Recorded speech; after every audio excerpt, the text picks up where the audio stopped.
you hate the thought of working past 55 or 60? Do you hate not being able to live the life you deserve today? Do you hate not knowing what your financial future looks like? It's time to stop doing what you hate. Here's your host, Mr. Harold Green. Aloha, welcome to the show, everybody. This is Harold Green of Brightree Financial, and it is time to stop doing what you hate. How's everybody doing? I think I'm doing pretty good. It's been a long week. Today is Friday.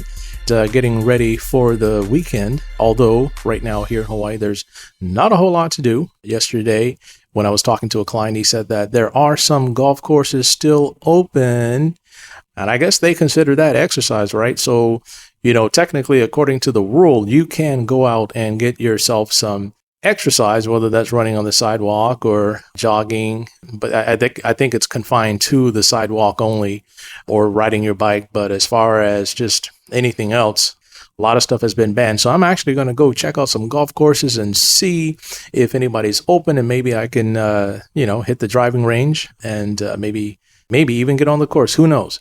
But today's show, we're going to be talking about the worst financial decisions we make, or we've ever made, or we tend to make, or we might make. All right, so you guys ready? We're going to get into it real quick. 1, 2, 3.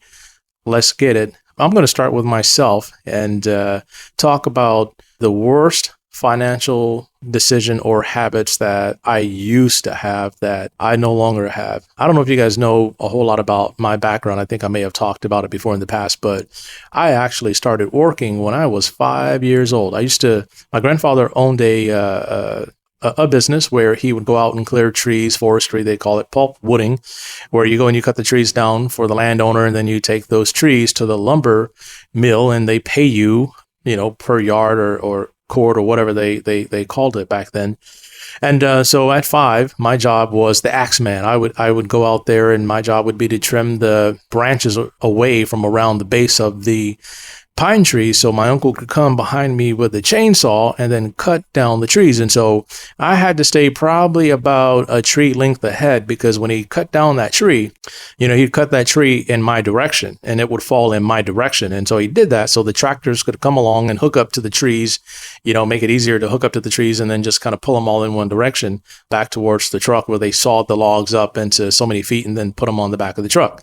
So many times I found myself a little bit too slow because my uncle was quick, and I'd find myself running from a falling tree.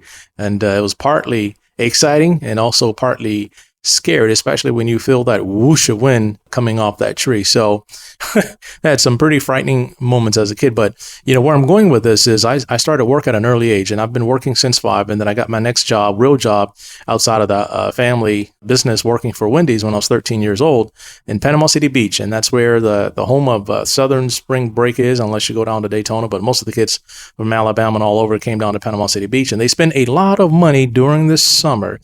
So working at Wendy's, I was busting suds and started making $3.10 an hour. Interesting thing about that is I've always been making money. I've always been a hard worker. And so, if you know anything about working hard, sometimes you tend to play hard and you tend to spend money. So my thing was, once I got older, I bought a car, and I liked buying tennis shoes and clothes and things like that. And it was back in the 80s, early 90s. And so hip hop and, the fashion and the style, Run DMC and all of that was, that was in back then. So, I spent money, and I got accustomed to working hard, earning money, and spending money. And I tell you guys, that was my downfall, because spending is one thing, but I never really learned the importance of saving, because I felt that all I needed to do was, if I work hard, I would earn enough money and I could spend and do whatever I wanted to do. But eventually, that caught up to me, because life became more expensive than I was earning, and I started to find myself spending using debt. And I had got myself into a lot of debt.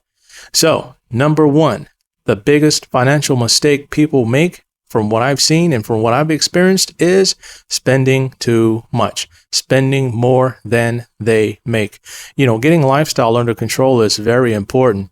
And inside the Rapid Retire program that I've built, we talk about that. We talk about how to have your cake and eat it too, but you're going to have that built into some kind of financial plan that accounts for your lifestyle. Because, I agree that spending money and enjoying life is important It's part of leisure and relaxation for the most part. And it's motivation for a lot of people. I live here in Hawaii, and we have Ala Moana Mall, and we have a lot of shopping here, and there's a lot of dining, and there's just a lot to go out and do as far as recreation here. But it costs money. The stuff is not free. So I found myself spending on credit cards because I just wasn't making enough. And here in Hawaii, we have some of the highest credit card debt totals in the nation. I think I talked about that before, but it is one of the biggest crises people face, is spending more than they earn. And if you want to know more about how to have your cake and eat it too, in other words, how to build your lifestyle, how to save for college, how to save for retirement, pay your house down, you got to reach out to me. You got to go to www.retirewow.com and click on the Rapid Retire section, download the brochure, and then fill out the Game Changer form and get in contact with me. Then I'll show you guys how you can kind of spend and save and do those things that you want to do, but you're going to have to do it inside of a plan. So spending too much is number one. Number two, surprisingly enough, is purchasing a home. Okay. Sometimes people spend way too much money on their house than they should. They buy too much house than they can afford. Okay. Sometimes you start off good and you may be able to afford it, but sometimes life catches up to you. Things happen that you don't account for. So when you're buying your home, you have to have a lot of room just in case something happens so you can pay those extra bills and so on and so forth. Add insult to injury, I see people taking out a home equity line of credit just to make up and to account for some of those things that they weren't thinking about. So spending too much, number one, buying too much houses, number two, and then making matters worse, tacking on a home equity line of credit just because you can't afford the things that you need in life, such as paying for college, buying new cars, and on and on and on and on and on. So when I'm going through my discovery meetings or my one-on-one interviews with the families or the initial consultation when people come in, one of the things I ask is I ask a lot of tough questions, okay? But I want to get to know the client and get to know the person to make sure that I can help them out. So when I see credit card debt, the first thing I say, I'm sorry, I have to ask you a tough question about this, but why do you have so much credit card debt? And they'll say something happened, like got sick or got laid off, or the usual answer is, I don't know. We don't know how we got this much debt. And that's very alarming, right? Because if you come out and you say to me, hey, I buy too much stuff, I shop too much, right? That to me right there, I understand that. But when you say, I don't know, that's very scary because it means you have no idea and you have no control over your financial situation and you're just spinning out of control. And I've met people like that just spend and spend and spend and spend and spend. And it just, no matter what you do, you're not going to be able to help some people because it's a psychological thing. Okay. So, once we recognize it for what it is, then we can deal with it. But until we recognize it for what it really is, it's hard to put a finger on that. Okay. And so sometimes that spending or whatever it is causing them from or keeping them from saving and taking care of their responsibilities the right way, which leads me into the next one is not saving. Okay. And that was one of my biggest things is because I spent too much money. I didn't know how to save. Okay. And I'm going to tell you something. Saving and investing is two different things. Okay. Saving, there is no risk of loss in saving. Investing, there is substantial risk of loss, right? And so you definitely want to go and check with a professional investment advisor before you make any decision on your investments and then do your own independent research. Okay. But saving money, there is no potential for loss. And so you can save money in your savings account. You can save in your checking account. You can save money market. There's still risk of loss there. You can put money in life insurance policies. If it has like a rider attached to it, you can put money in the rider. There's of course cost for the rider. You're going to have to do your due diligence on that. But life insurance is one of the safest places to put money and to have for cash reserves. And I'm going to record a show a little bit later on about why life insurance sucks for some people and for others. It's one of the best things that you can do, especially if you have a super uber low risk tolerance. Some people are just so risk averse, you wouldn't believe it. And if you are risk averse, then that means you're going to have to be a good saver. You can't say, Harold, I'm risk averse, I don't like losing money. But then at the same time, you won't save anything. You're setting yourself up for a disaster. So you're going to have to figure that part out. But I didn't start learning how to save probably until I was in, I would say, my mid-20s to late 20s. So I started a bunch of life insurance policies to put money into. I didn't know a whole lot about investing. And so my first investment was Cisco stock. I don't know if you guys remember Cisco, but I think they're still around. But I bought Cisco stock a long time ago. And one of the other worst financial decisions I made was I was going to college at the time, and I took my student loans and I used the GI Bill, and I got my student loans, and I invested my student loans. Now, the reason why it was the worst financial decision that I made is because I bought the wrong stock. And I tell people, all right, don't hate the market, hate your trades. Don't hate the market, hate your trades. And the reason why people lose money in the stock market is because sometimes they're making the wrong trades. They're not doing their research. They're not following certain types of disciplines. They're being super emotional about what they do, or, they're following the herd. But that was one of the worst decisions I made. Now, the reason why it became a bad decision, because the stock that I bought didn't do too well. Now, if I would have bought something like Apple or Amazon or something like that, and I put $5,000 to $10,000 in back then, I probably would not be sitting here talking to you about the Rapid Retire program. I would probably be sitting here talking to you about how to take your student loans, invest them in the stock market, and make $1 gazillion. I would be here sitting here talking to you about that. But saving is very important. So you're going to have to understand how to put away and the appropriate amount of money to put away for your cash reserve. So one of the things I want you to think about is putting your cash reserves in a place where it does double duty.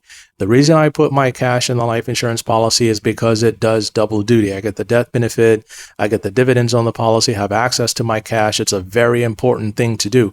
And you don't have to start off big, because if you start off too big and then you can't afford it, that's another big mistake, is you buy too big of a plan. And so it's important to make sure that you buy the right size plan based on your cash flow and so on and so forth. All right. Another big financial mistake people make is paying too much for college. So if you go back and check some of my other shows about paying for college and so on and so forth, you'll understand why people tend to overspend on college. They pay way more than they should. And then to compound it and to make matters worse, it's not only them paying too much for college, it's how they go about paying for college. All right. Some people take Parent Plus loans that they can't afford. Some people take out home equity from their house to pay for college. Some people cash in their investments to pay for college. And they do all of this without understanding how it impacts their long-term financial plan. So it's going to be very important for you to have a plan in place that will guide you in regards to how you should be paying for these things. And the last one I want to talk to you about is purchasing cars. We all have vehicles, and I've shared with you guys in a show previously about buying versus leasing, but we're going to get into that in depth a little bit later on about the benefits of buying versus the benefits of leasing. And I tend to see people buying used cars, and that's what I did before because I couldn't afford a new car. I would buy a used car because my credit wasn't all that great. I was stuck with, a high car payment. And when the thing broke down, now I had a high car payment along with car repairs. And you guys won't believe, how many people are in the hole because they're constantly buying cars that, used cars that break down. And people say, well, that's all I could afford. Well, good credit is an asset. Bad credit is not. Bad credit is what does us in every single time. But having good credit allows you to go out there and maybe lease a car or to get cars at better interest rates, and then allow you to have extra cash flow to put aside in savings in your rainy day fund. Okay. And that's another issue. But I want to circle back to saving money. People say, well, how much money should I have set aside? And I say, well, it all depends. It depends on the type of situations you are susceptible to. If you're susceptible to job loss, then and you don't have good prospects of finding another job, then you may want to have 6 to 7 months set aside, because you may have to go retool, you may have to go retrain and get re-educated to, move up in the job market or lateral or move to a different place. There's a lot of things you're going to have to account for. So it's not like a rule of thumb, you should have 3 months saved, because 3 months is not enough for some people. And some people, believe it or not, can get away with not having anything saved because they have assets they can cash in and turn that into savings. They can liquidate those things. So that's where it gets very complicated. And you're going to have to look at your financial plan and figure out, okay, am I the type that should be putting money in life insurance? Am I the type that should be saving aside a certain amount of money every single month in a savings account? Am I okay relying on my home equity line of credit? Is that susceptible to be closed in case we have a credit crisis? And so these are all answers or questions that you are going to have answers to before you kind of just up and do something. So circling back again, spending money or spending too much is a major issue. Buying too much house is a major issue. Spending through your home equity like a ATM machine, that's a big issue. Not saving enough money, that's a big issue. Spending too much money on colleges, that's a big issue. Buying the wrong cars, that's a big issue. There's others, but I don't have time to get into those today. I just wanted to drop this on you guys real quick and just kind of talk about the worst financial decisions and give you guys something to think about. So if you're out there and you want to figure out how to stop spending too much, look me up. If you're out there and you're about to buy a house or you're about to buy some investments or whatnot, look me up. If you're borrowing too much on your credit cards and you're spending too much on your credit cards and you want to stop that, look me up. If you're running through your home equity line of credit like it's an ATM machine, look me up. If you're not saving money or putting aside money in the appropriate places, look me up. If you're about to send your kids to college and you haven't gotten this thing figured out yet, look me up. It's time to stop doing the things that we hate.